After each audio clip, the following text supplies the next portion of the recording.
मैं आगा साहब से एक और सवाल करूंगा जो इंतहाई अहम सवाल है, वो ये है कि अफसोस की बात है कि कुछ खुतबा और उसके अलावा ये है कि उलमा भी ये कहते हुए दिखा रहे हैं कि भाई हदीसें जो होती है ना वो अवाम की समझ में नहीं आती।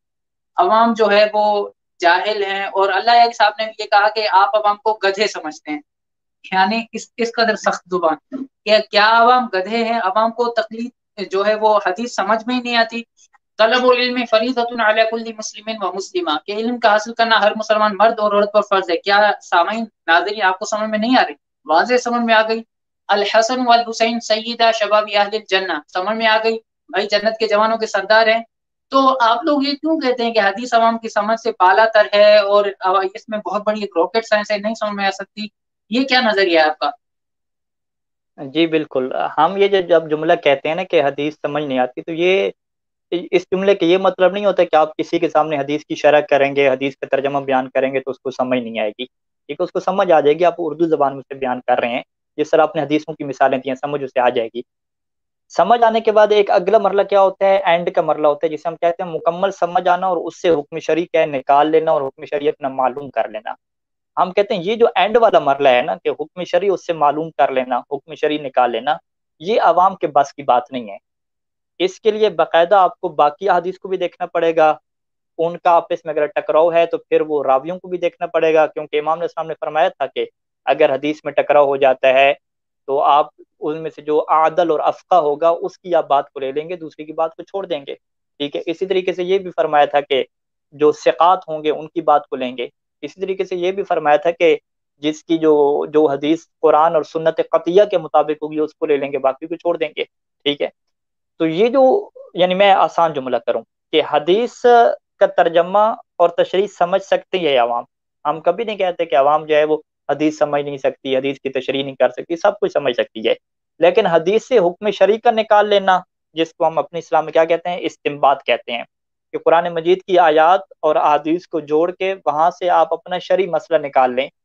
इसके लिए क्या है, आपको पढ़ना पड़ता है, और इसके लिए सारी चीजों को क्या होता है, आपको इल्म होना चाहिए। जैसा अमीरुल मोमिनीन इस्लाम जो है वो फरमाते थे कि तुम अगर कुरान और हदीस से कजावत कर रहे हो और लोगों को क्या है शरिया काम बता रहे हो, तो क्या तुम्हें पता है कि कुरान में मुहकम और मुतशाबे होते हैं, नासिख और मनसूख होते हैं। फिर इमाम फरमाते थे कि इमाम रज़ा अलैहिस्सलाम से कि जिस तरह कुरान मजीद में मुहकम मुतशाबे और नासिख मनसूख हैं, इसी तरीके से हमारे कलाम में भी क्या है, मुहकम मुतशाबे नासिख मनसूख हैं।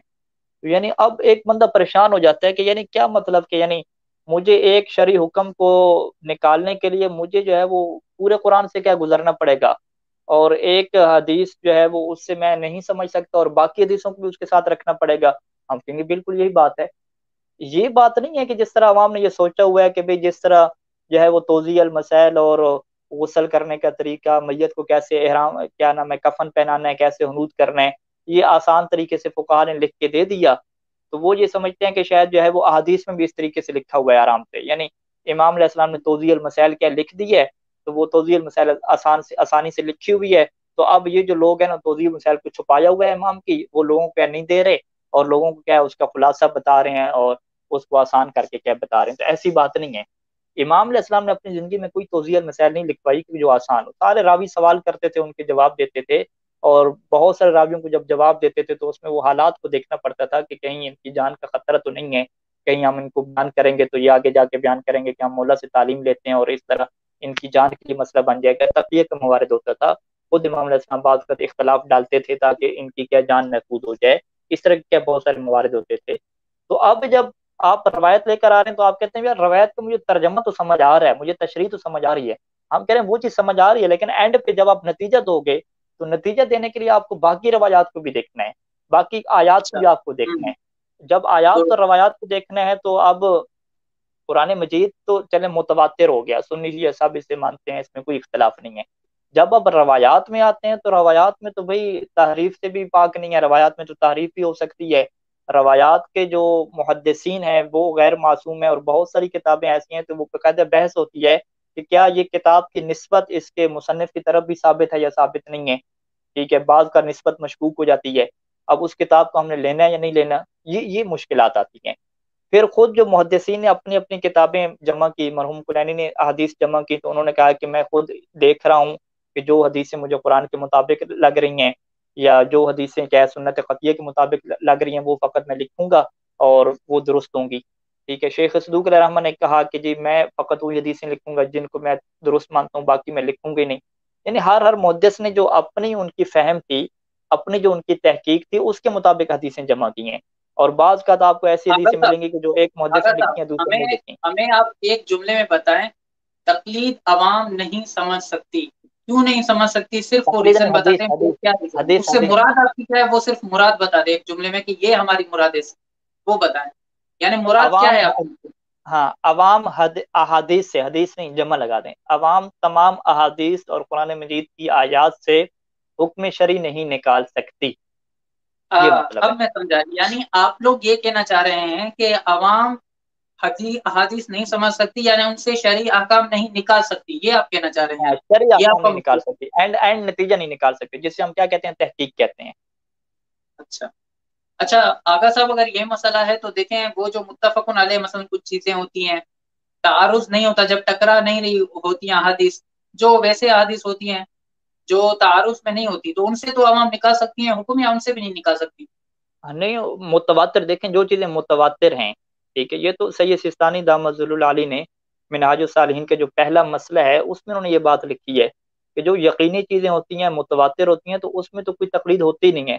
अब नमाज अच्छा। पढ़ना वाजिब है, शराब पीना हराम है, ठीक है, गाने सुनना हराम है, झूठ बोलना हराम है, इन चीजों के ऊपर आप तकलीद करेंगे नहीं, इनके ऊपर तकलीद नहीं होती। अभी हम आपस में गुफ्तगू कर रहे हैं तो हम हलाल काम कर रहे हैं, हराम काम नहीं कर रहे, तो इसके ऊपर क्या हम तकलीद करेंगे? हम तकलीद नहीं करेंगे। हम रात को सोते हैं, क्या सोने के लिए हम तकलीद करेंगे? नहीं, इसमें तकलीद नहीं करेंगे। खाना पीते हैं हम, क्या खाते हैं पीते हैं, गपशप दोस्तों से लगाते हैं, खेलते हैं, क्या इसके ऊपर हम तकलीद करेंगे? नहीं करेंगे। हम क्लास में पढ़ते हैं, मुबैसा करते हैं आपस में, क्या इसके ऊपर तकलीद करेंगे? नहीं करेंगे। ये तो चीजें वाज़ी और क्लियर है ना। अच्छा, ज़ियारत इमाम हुसैन इस्लाम के लिए जाते हैं, ज़ियारत अमीरुल मोमिनीन इस्लाम के लिए जाते हैं, वहां पे ज़ियारत पढ़ते हैं, दुआएं पढ़ते हैं जो हदीस में लिखी होती हैं, क्या इसके अंदर तकलीद होगी? कहते हैं नहीं, इसके अंदर तकलीद नहीं होगी। ठीक है, ये पहली चीज है कि जो बड़ी वाज़ी और क्लियर चीजें हैं, इनके ऊपर तकलीद नहीं होती। दूसरे नंबर पे कौन सी चीजों में तकलीद नहीं होती? कि जिन चीजों में आपको इस बात का यकीन है कि मेरे अमल से किसी फकीह की और किसी हुक्म शरी की कोई मुखालफत लाजिम नहीं आएगी। ठीक है, आप यानी एक ऐसा अमल करते हैं, आपको यकीन है कि मैं कोई अमल की क्या मुखालफत नहीं करूंगा। यानी हमारे एक गैर मुक़ल्लिद मोमिन भाई हैं, तो उन्होंने क्या किया, जी वुजू की हदीस में से एक हदीस जो है वो रखी हुई थी, कहते हैं कि मैं इस हदीस के मुताबिक अमल करता हूँ कि जिसमें वो एक एक दफा धोने का क्या हुक्म है, कि चेहरा भी एक दफा धोना है, जी। बाजू भी क्या एक एक दफा धोना है। उन्होंने कहा है कि भाई कोई अपना आप मुहद्दिस ले आओ, कोई फकीह ले आओ, कोई मुफ्ती ले आओ कि मेरे वुजू को वो बातिल साबित करके दिखाए, और कहे कि जिस तरीके से मैं वुजू करूं एक दफा धोने वाला, ये क्या गलत है। मैंने कहा ऐसा तो कोई नहीं कहेगा। आप जो अमल कर रहे हैं वो एहतियात के मुताबिक आप अमल कर रहे हैं, क्योंकि जब दो दूसरी दफा दोनों में अहादीस में इख्तलाफ है तो आपने इख्तलाफ को छोड़ दिया।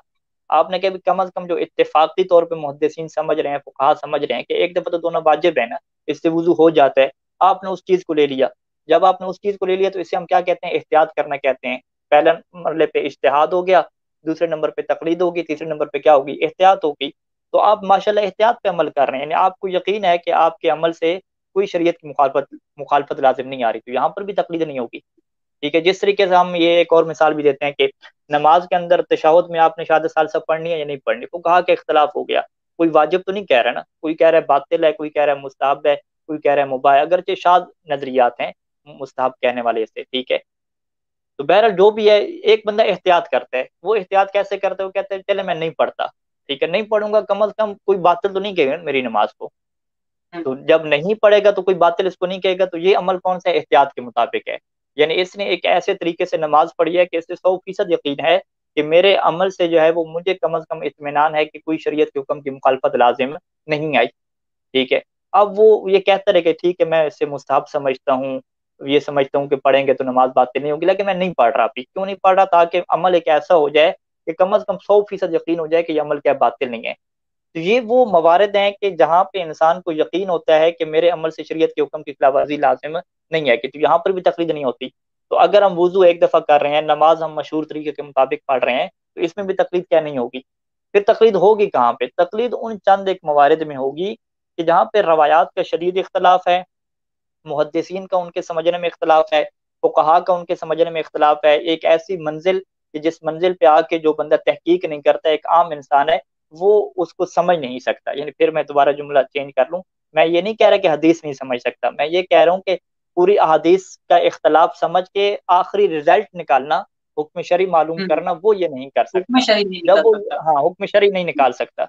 जब वो हुक्म शरी नहीं निकाल सकता, तो यहाँ पे चूंकि अब दीन की छुट्टी तो उसने नहीं करनी, कोई ना कोई उसने अमल तो करनी है, एहतियात यहाँ पे हो नहीं सकती, एहतियात वो या करना नहीं चाहता, तो अब वो क्या करेगा, अब वो यहाँ पे किसी के ऊपर डिपेंड करेगा, वो देखेगा कि किन लोगों ने तहकीक की है, कौन कौन से फुकाहा हैं, उनमें से जो उसे फकीह क्या है ज्यादा बेहतर लगेगा, उसके ऊपर वो डिपेंड करेगा, यानी उसके ऊपर भरोसा करेगा, और इसी भरोसा अगर करने को हम क्या कहते हैं, तकलीफ कहते हैं।